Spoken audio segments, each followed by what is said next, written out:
ఇకనైనా కుల మత విధ్వంసాలు రెచ్చగొట్టే కుట్రలను వైసీపీ విడనాడాలని ఏపీ మంత్రి సత్యప్రసాద్ అన్నారు. నంద్యాలలో వైఎస్ఆర్ విగ్రహం ఘటనపై ఆయన మీడియాతో మాట్లాడారు. వైఎస్ఆర్ విగ్రహాన్ని వైసీపీ వాళ్లే ధ్వంసం చేసి టీడీపీపై నెట్టాలని చూస్తున్నారని మండిపడ్డారు. ఎందుకంటే చూస్తా ఉన్నాం, వాళ్ళ పేరు వాళ్ళు సాధకం చేసుకుంటా ఉన్నారు.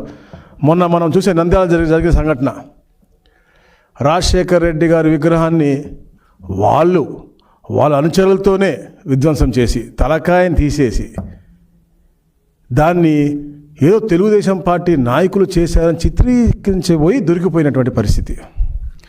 వాళ్ళ సొంత మనిషి, వాళ్ళ మాజీ ఎమ్మెల్యే యొక్క సొంత మనిషి జంబులయ్య, మనం చూస్తూ ఉన్నాం. ఎలా తీశాడో మీరు చూడండి ఒకసారి వీడియో.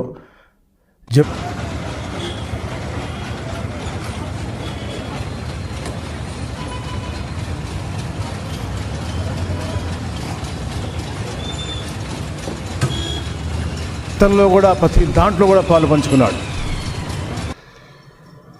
అలా శ్రీమతి కూడా అక్కడ మెప్మాలో సిఆర్పిగా పనిచేస్తూ ఉన్నారు. అది కూడా ఇచ్చింది ఎవరు అంటే గత ఎమ్మెల్యే చంద్రశేఖర్ రెడ్డి. ఆవిడ 2019 నుంచి మెప్మాలో పనిచేస్తూ ఉన్నారు. ఇలాంటి వారు రవిచంద్ర కిషోర్ రెడ్డి, ఇలాంటి వారు అసలు ఒక పార్టీకి అధినాయకుడుగాను అసలు ఉంటే అర్హత ఉందా అని అడుగుతా ఉన్నాను. ఎందుకంటే ఎక్కడన్నా వేరే గతంలో కూడా వీళ్ళ తండ్రికి వాళ్ళకు కూడా చరిత్ర ఉంది. హైదరాబాద్ ప్రశాంతంగా ఉంటే వేరే ముఖ్యమంత్రి ఉండకూడదు, అధిగమించాలని చెప్పే లక్ష్యంతో ఆ రోజుల్లో మతకల్లో సృష్టించిన చరిత్ర వాళ్ళ డిఎన్ఏలో ఉంది. తాత తండ్రి ఈయన అందరికీ ఉంది.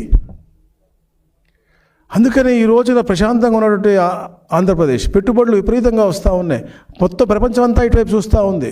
దాంట్లో అలజడి చేయాలని చెప్పేసి జరగని డిఎస్సిలో గొడవని చూపించి కావాలని రోడ్డెక్కి, అలాగే డైవర్షన్ పాలిటిక్స్. జంబులయ్య అసలు మీ క్లియర్ కట్ కనపడుతుంది అక్కడ మనకి. జంబులయ్య అనే మనిషి ఇలా చేశాడు. దాని తర్వాత ఏం చేశారు వీళ్ళు? వాళ్ళ మనుషులనే జెండాలు ఇచ్చి పంపించి నిరసనలు అల్లరి సృష్టించమని మా నాన్నగారి విగ్రహాన్ని విధ్వంసం చేశారు. ఎందుకంటే వీళ్ళకి ఒక సీక్వెన్స్ ఉంటుంది ఈ పార్టీ నాయకుడికి. శవము, సింపతి, స్టాచ్యూ. తండ్రి గారు శవం పెట్టాడు, దాని ద్వారా సింపతి పొందుదామో ముఖ్యమంత్రి అవుదామని చూశాడు, అది కుదరలేదు. దాంతో వెంటనే ఊరా విగ్రహాలు పెట్టాడు. ఆ విగ్రహాన్ని ఈరోజు విధ్వంసం చేసి మా మీద బొద్దుజల్దాన్ని చూస్తూ ఉన్నారు. అంటే అసలు వీళ్ళు ఎక్కడికి వెళ్తున్నారు, ఏం చేద్దాం అనుకుంటున్నారు? గతంలో మనం చూశానంటే నేను చెప్పిన విధ్వంసాలు అంటే విగ్రహాలు మళ్ళీ పెట్టుకోవచ్చు, మనం ఎన్నుకోవడానికి పెట్టుకోవచ్చు, కానీ పగిలిన హృదయాలు ఎలా ఉంటాయి అది ఆలోచించాలి. కావాలని చెప్పేసి ఇలాంటి రెచ్చగొట్టే ధోరణిలో మీరు చేస్తూ ఉంటే ఎట్టి పరిస్థితిలో మేము ఒప్పుకునేది. ప్రశాంతమైన వాతావరణం ఉంది. ఇలాంటి అనవసరమైన వదంతులు ఎట్టి బస్సు చెబితే మాత్రం ఎట్టి బస్సు మేము ఊరుకునేది లేదు అని చెప్తా ఉన్నాం. ఎందుకంటే గతంలో కూడా మేము చెప్పాం, వివేకాన్ని హత్య చేశారు. తర్వాత మీరు ఆ శవంతో ఎంత రాజకీయం చేశారండి. నెక్స్ట్ డే మార్నింగే నారాసుర రక్త చరిత్ర అని చెప్పేసి మా అధినాయకుడు చేతిలో గొడ్డలు పెట్టినటువంటి పరిస్థితి. మరి అలాగే 2014-19లో 150 కుట్రలు పన్నారు. ఈ రాష్ట్రాన్ని 30 సంవత్సరాలు వెనక్కి తీసుకెళ్లారు. అనేక కంపెనీలకు మనం భూములు ఇస్తే వాటి మీద కోర్టు కేసులు పెట్టారు. డిఎస్సి నిర్వహిద్దామని మేము వెళ్తే మొన్న కూడా నిర్వహించకూడదనే విధంగా ఎన్నో కోర్టు కేసులు అన్నీ అధిగమించి ఈరోజు మా నాయకుడు డిఎస్సిలో అంటే టాప్ మోస్ట్గా సూపర్ క్లారిటీగా చేసి పెడితే దానికి కూడా మీరు కుట్ర పనేసి మీరు ఇవాళ రోడ్డు ఎక్కుతూ ఉన్నారంటే అసలు మీరు ఏం చేద్దాం అనుకుంటున్నారని అడుగుతాను. మీకు సింగయ్య అని మీ యొక్క కార్యకర్త మీ కారు కింద పడి చనిపోతే వాళ్ళ ఇంటికి వెళ్ళి పుచ్చకాయలాగా అతను మేము చెల్లిపోయారు, మీరు తొక్కేసి వాళ్ళ ఇంటికి వెళ్ళి పరామర్శ సమయం మీకు లేదు. కానీ ఇట్లాంటి విగ్రహాలను మాత్రం ధ్వంసం చేసి వాటిని మా మీద చేయడం అనేది నిజంగా చాలా బాధాకరంగా. ఎందుకంటే గతంలో కూడా మీకు అంబేద్కర్ గారి విగ్రహానికి నిప్పు పెట్టి దాన్ని కూడా తెలుగుదేశం పార్టీకి మీరు అంటించదని చూశారు.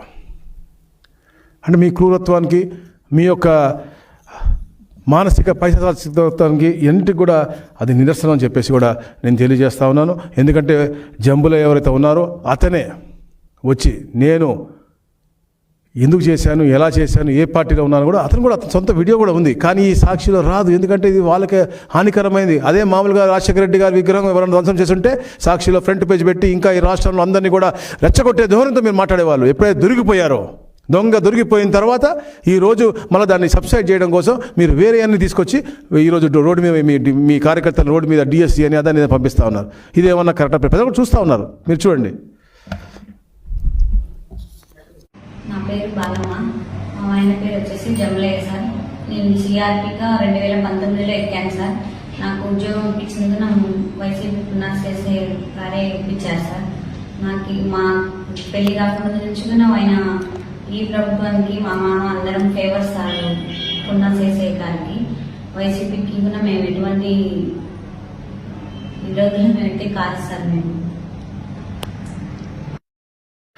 అది గొడ్డలి పార్టీ అనేది స్థాపించినప్పటి నుంచి ఇదే కుట్ర, ఇదే 2014 నుంచి కూడా. 2014లో ఓటమి అయిన తర్వాత ఇలాంటి కుట్రలు ఎన్నో పన్నారు. 2019 రావడం కోసం ఎన్నో అబద్ధాలు చెప్పారు. 2019 వచ్చిన తర్వాత అంటే మీరు చూసి అన్ని విషయాల్లో, అమరావతి విషయం అవ్వచ్చు, మీకు యువత గురించి అవ్వచ్చు, దేని విషయం 2014-19 ఒక్క వాళ్ళకి ఉద్యోగం ఇచ్చారండి? ఒక్క టీచర్ ఉద్యోగం ఇచ్చారండి? ఒక్క కానిస్టేబుల్కి ఉద్యోగం ఇచ్చారండి? గౌరవ లోకేష్ గారు ఎడ్యుకేషన్ ఛాలెంజింగ్గా తీసుకుని తప్పకుండా యువతకు ఉపాధి కల్పిస్తాను, అది ప్రైవేట్ రంగం అవుతుంది, అలాగే డిఎస్సి ద్వారా ప్రజలకు ఇప్పిస్తాను, అలాగే జాబ్ క్యాలెండర్ కూడా ఇస్తా అని చెప్పారు. దాన్ని మొట్టమొదటి రోజు గౌరవ ముఖ్యమంత్రిగా సంతకం పెట్టించి 16,347 పోస్టులు ఇవ్వడం జరిగింది. అదొక పారదర్శకంగా ఎక్కడ కూడా ఇబ్బంది లేకుండా టీసీఎస్ చేసే విధంగా, అలాగే ఏదో కంప్యూటర్ బేస్డ్ టెస్ట్ విధానంతో ఒక అద్భుతమైన కార్యక్రమం అది కూడా. అంటే ఈ దేశంలో ఎన్నో, అంటే గేట్ అవ్వచ్చు, క్యాట్ అవ్వచ్చు, ఏపీపీఎస్సీ అవ్వచ్చు, ఎన్టీఏ అవ్వచ్చు, ఐబీపీఎస్ అవ్వచ్చు, ఇట్లా ఎన్నో ఎగ్జామ్స్ ఎలా అయితే ప్రక్రియ జరుగుతుందో అలాంటి ప్రక్రియలో చేసినటువంటి అద్భుతమైనటువంటి కార్యక్రమం. దానికి ఒక ప్రొసీజర్ ఉంటుంది. ఒక కంప్యూటర్ ఆటోమేటిక్గా ఒక స్టూడెంట్కి వచ్చిన క్వశ్చన్ పేపర్ ఇంకొక స్టూడెంట్కి రాకుండా ఒక డేటా డిలీట్, అంటే అన్నీ చేశారని చెప్పి అన్ని అబద్ధాలు చెప్తా ఉన్నారు. ఇలాంటి ఏమీ తావు రాకుండా ఒక అద్భుతమైన ప్రక్రియతో, ట్రాన్స్పరెంట్ ప్రక్రియతో టెక్నాలజీని వాడి చేస్తే దాన్ని కూడా బురజల్లి ఈరోజు మీరు రోడ్ ఎక్కుతా ఉన్నారు. అంటే ఎన్ని డైవర్షన్ పాలిటిక్స్. తప్పకుండా ఏదైతే మీరు అవినీతి చేశారో